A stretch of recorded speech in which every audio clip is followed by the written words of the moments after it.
La thématique de votre dossier, optimisation du confort d'été. On vous écoute. Bonjour à toutes et tous. Nous vous proposons de vous présenter notre réflexion sur le confort d'été. Et je tiens d'ores et déjà à remercier tous les partenaires qui ont chaleureusement fait partie de notre groupe de travail. Alors, voici les 4 thèmes que nous allons aborder. La présentation du projet qui a fait l'objet de l'étude, un comparatif entre la RT 2012 et la RE 2020, une variante des systèmes de chauffage et notre réflexion sur les solutions passives. Notre maison est un plein pied de 97 mètres carrés habitable à une altitude de 360 mètres et qui est en zone H1C. Et historiquement, nous sommes béton plus gaz. Les 6 indicateurs de la RE 2020 que nous allons développer juste après, on commence par le BBio. Alors, à gauche, vous avez le BBio RT 2012 de la maison et à droite, son pendant en RE 2020. Ce qui change, c'est la maçonnerie, on passe en bloc isolé. Le plancher bas passe en plancher du haut avec un polyuréthane. On augmente un petit peu le R des combles. Et les volets roulants électriques passent en volets roulants automatisés avec horloge crépusculaire. Et je laisse François vous présenter les autres indicateurs. Merci Sandrine. Mon micro marche pas, je pense. Alors, on va essayer de ne pas se passer les micros. Là, ça marche. Voilà. Merci, Oui, c'est bon. Excusez-moi. Donc, merci Sandrine. Donc, l'exercice, un petit peu comme tout à l'heure, sauf qu'on est sur une seule zone climatique. Vous retrouvez là l'histogramme du BBio à gauche, c'est le descriptif RT 2012 que Sandrine vous a présenté juste avant, et à droite, le descriptif RE 2020, qui nous permet justement d'être juste conforme à l'exigence en BBio, vous le voyez. Je ne m'attarde pas sur les valeurs, puisque le sujet de la présentation, c'est l'EDH. Donc vous allez voir, on va passer assez vite sur les autres indicateurs. Celui-ci est donc conforme RE 2020. Ensuite, on va regarder quand même les CEP et CEPNR, c'est-à-dire qu'on a regroupé les 2 indicateurs sur un même graphique avec la valeur haute qui est la valeur du CEP, la valeur basse en pointillé qui est la valeur du CEPNR. Vous voyez que l'histogramme de droite, RE 2020, est donc conforme largement au CEP et aussi conforme au CEPNR. Ensuite, on a regardé le IC énergie. Sandrine l'a dit, ils ont l'habitude de travailler avec des solutions gaz, donc c'est normal de regarder le descriptif initial. Julien l'a évoqué, les solutions gaz sont malheureusement exclues telles quelles dans la mise en place de la RE 2020. On le voit bien ici, notre histogramme RE 2020 dépasse largement la valeur de 180 et quelques que je vois pas, et même la valeur de la dérogation que Julien n'a pas évoquée, mais la dérogation lorsqu'on a un permis d'aménager ou qu'on est en lotissement. Donc on est malheureusement non conforme sur le IC énergie. Ensuite, on va regarder le DH. Donc le DH, vous voyez que l'effort qui a été fait sur le descriptif avec les différents équipements passifs notamment permettent de réduire la valeur par rapport au descriptif RT12. On est au-dessus de la valeur de 350 degrés/heure. On a donc, malgré la région, des consommations de froid forfaitaires qui apparaissent dans le CEP et le CEPNR. Mais on est conforme puisqu'on est loin de la valeur de 1250 degrés/heure. Et enfin, on a travaillé sur le IC construction, sur l'ensemble des lots évidemment, et on voit qu'on respecte largement la valeur du IC construction aussi sur ce projet-là. Merci François. Jean-Marie va maintenant vous présenter les variantes de système de chauffage. Alors, 3 systèmes ont été retenus dans ce dossier pour travailler le confort d'été, 2 en froid actif, 1 en froid passif. La première solution, c'est du composite gaz. Donc, on est sur une paquetière monosplit qui assure le chauffage et le refroidissement de la partie jour, et une chaudière gaz qui, elle, va assurer le chauffage de la partie nuit et la production d'ECS. Deuxième système en froid actif, on est sur une paquetière gainable avec un système de régule pièce par pièce qui assurera le chauffage et le refroidissement de 100% de la surface de la maison. Et dans ce cas-là, l'eau chaude sera traitée par un chauffe-eau thermodynamique. Enfin, le troisième système, donc là, on est sur du froid passif. Donc là, on associe une pompe à chaleur RO à un plafond chauffant. Et ensuite, on y associe un puits passif qui sera dans les fondations de la maison. Donc, la PAC plus le plafond assureront le chauffage de 100% de la surface de la maison. Et le duo plafond plus puits passif assureront le rafraîchissement de 100% de la maison. Alors, le bébio de ces systèmes, ce sera exactement la même chose qu'on a vu précédemment, sauf pour le monosplit, quand le froid est déclaré, on aura 2 cm de plus de polyuréthane sur le plancher bas et la VMC passera en hygroA conformément à l'avis technique du produit. Et je laisse François vous détailler le reste des indicateurs. Même exercice un peu plus rapidement malgré le nombre de variantes. Vous voyez que le bébio est conforme sur l'ensemble des variantes. Donc là-dessus, on peut regarder la suite, Sandrine. Pour ce qui est du CEP, CEPNR, vous voyez qu'on a quelques légères variations selon les systèmes, selon la performance des équipements évoqués, mais là aussi on est conforme au CEP et CEPNR.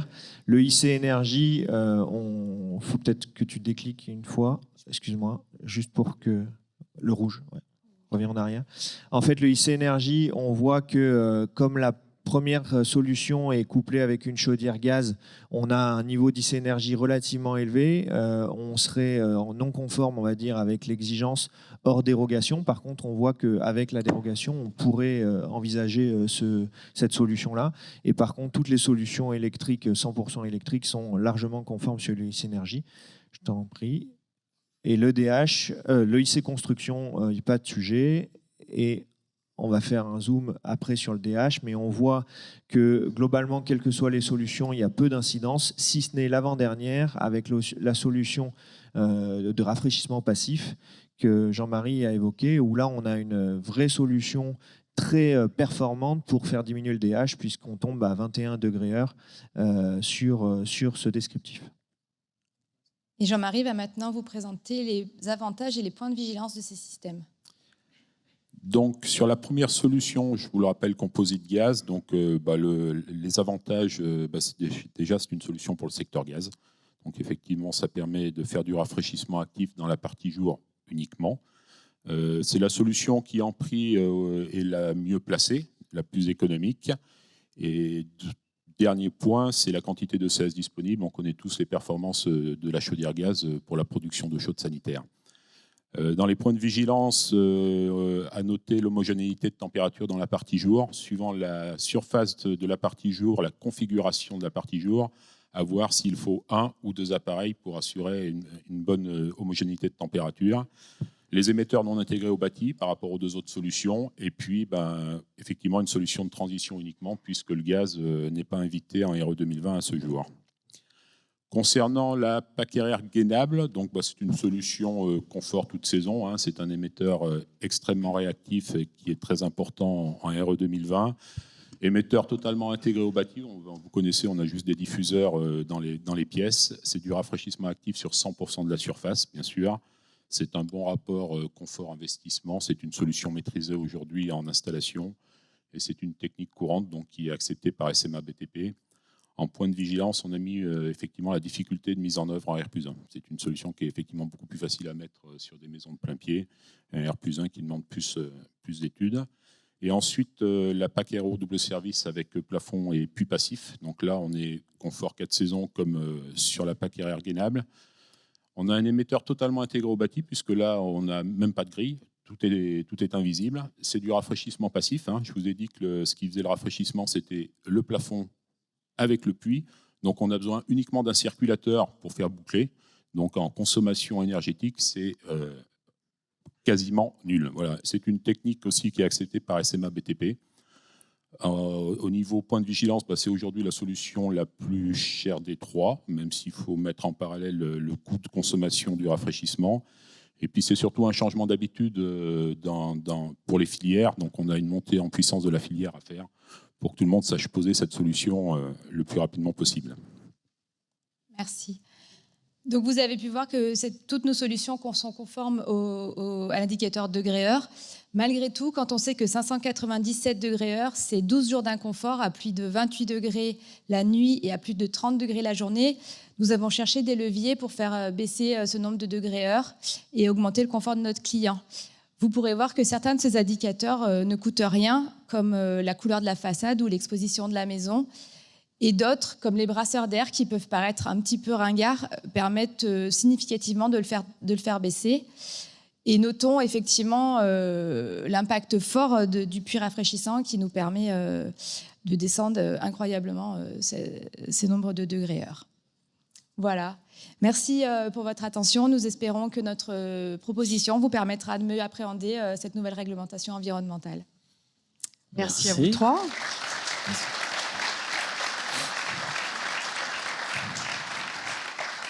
Merci. Juste, François a évoqué une dérogation concernant le gaz. C'est vrai que je l'ai oublié, je m'excuse, mais il y a effectivement une dérogation pour les lotissements dont le permis d'aménager est octroyé jusqu'à la fin de l'année.